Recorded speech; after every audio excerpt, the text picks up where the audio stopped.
Cary, I'd love for you to talk to me a little bit about how you guys support the different sides of your house, right? And what I mean by that is you guys are so good at what you do, right? Packet capture, digging deep into, the providing the evidence that people need. But you do it for the commercial space, you do it for the government space. How does that look? I mean, is it similar? Should it be similar? Like, where's your brain at on that? Yeah, yeah.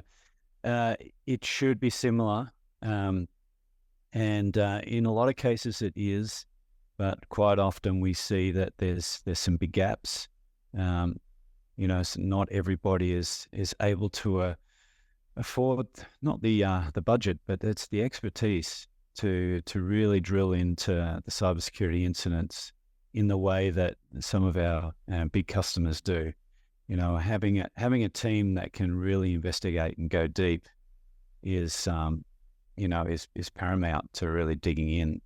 I think it just overall trying to build up that expertise, bring it in house somehow is critical. Often, I think bringing in third parties is one way to do that. If you can't afford to build the team up yourself.